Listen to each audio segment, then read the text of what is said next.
My uncle is attending with his search and rescue squad just to be ready. Some dumb people with no food or water are going to get lost and need help. I don't think people realize how much desert there is to the actual base. There's nothing out there for a reason. I imagine any SF people would just let them run as far as they can and just drive over to them and offer them a Mountain Dew to get in the back of the truck. Once upon a time, not very long ago, a young man and woman joined the military, then they went to basic and were accepted as security force base police. They were excited. They told they would be keeping the perimeter secure, high hopes for action. Then they receive orders to a base in the middle of nowhere with nothing to do. They find out that being an SP is sitting on the flight line at 2 AM watching a jet standing out at a gate in the heat. Their amazing skills go to waste. Then a herd of jackasses come loping towards the fence. This is where they've been dreaming of. Will definitely be interesting. Area 51 isn't gonna stand a chance with the Naruto runners and the power of friendship.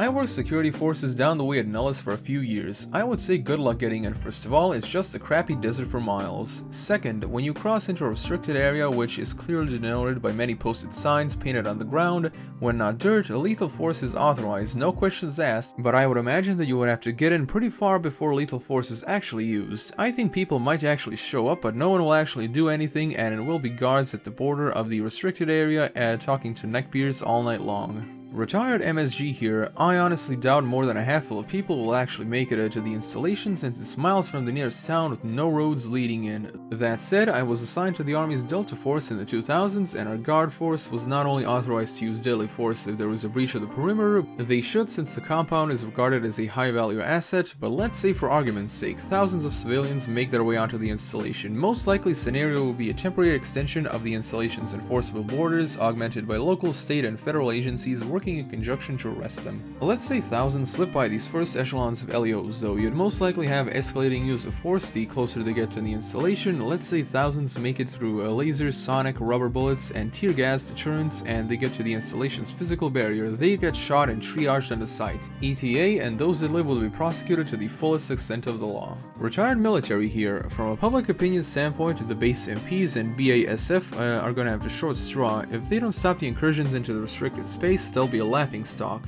If they do, they'll be heartless, faceless assaulters of the general public. If real military force is required to be brought to bear against the civilians, they'll be lambasted. From a practical side, civilians who think they can breach Area 51 are delusional. The military is not restricted to the same low-level riot equipment or rules of engagement that a municipal police force has, and assaulting a military installation will probably get you a trip to a black site military prison, assuming you didn't wind up shot. Military forces are restricted space and are going to use lethal force if necessary. Not Area 51, but I guarded a very secure place, and I can confidently say that anyone who goes there will have a really bad time at best. People in the military do tremendous amounts of unnecessary logical training for events that will never happen, and when you give them a reason for one of those events to become real and justify those wasted years, they hone in on every possible value they could take advantage of the situation. It won't be a novelty for anyone who goes there. They'll just be beaten / shot / detained, or a mix of all three, and charged with an astounding crime they aren't ready to face penalties for.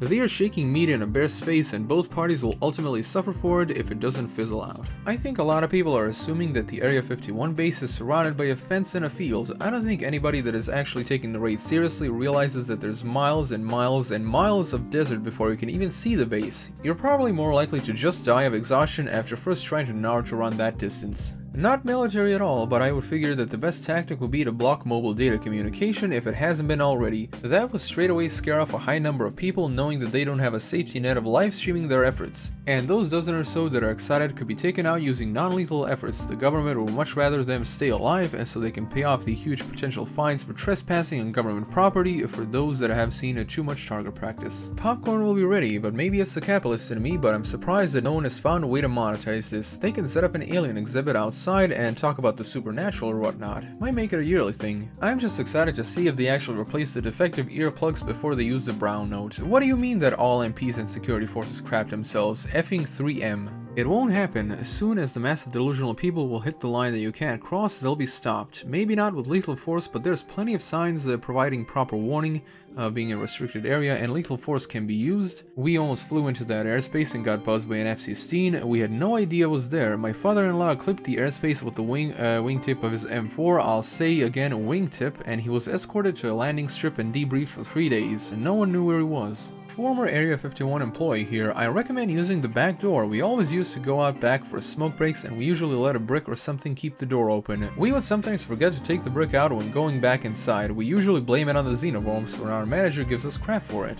A veteran here, I expect almost no one to show other than reporters or YouTubers or whatever hoping to broadcast the action. Anyone that is actually stupid enough to run onto a military base without authorization deserves what's coming to them. But seriously, don't force some 18-year-old to kill you. There's a lot of them to live with it for the rest of their lives just because you thought it would be funny to commit a felony. Marine here, you will never get by the green weenie. The green weenie is a high-level boss with the highest HP and attack in the world. It ifs everyone, even its own allies. Everyone caught in its grasp will be given the worst punishment. Working with parties with only boots, NJPs for breaking up fights. Death by PowerPoint, 24-hour duty on July 4th and Christmas. The only way to escape is the DD-214, an item that is found at the end of your 4-year dungeon. It can be attained after you make a choice. Continue the dungeon for another 4 years or the item itself, but be wary, as you choose the extra 4 years, the green weenie gains a boost in power and becomes relentless. Take the item. As a Marine, it makes me giggle to think about the second lieutenant who likely had to create a PowerPoint and give a brief to the lieutenant colonel explaining what a viral meme is and how there actually is a security concern. And I die a little inside when I realize how many low-level military personnel probably had their weekend ruined in preparation for this. Not military, but it's possible. Maybe not likely. There's at least 1 or 2 dudes who are dead serious about this and plan to actually ninja their way in there. Maybe even going as far to assault armed guards and to find the truth their hearts so desires. It's not entirely impossible that someone might get in, is just really close to impossible. Who knows? Maybe some PTSD-ridden ex-Spec Ops powerhouse might be amongst them. I'm fine effing aliens.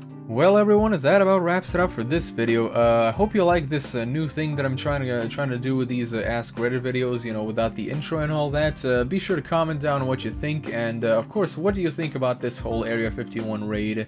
Yes, I know that's a day late, but yeah, I really do wonder what people were expecting to get out of this, to be totally honest. I really don't think there's much of that place, so yeah, let's leave it at that. Anyway, everyone, thank you all so much for watching. Be sure to subscribe, press the bell icon, and if you wish to support me in a way, I'll put your link in the description below. And as always, I'm Devin Cringe, and I'll be seeing you guys and gals in the next video.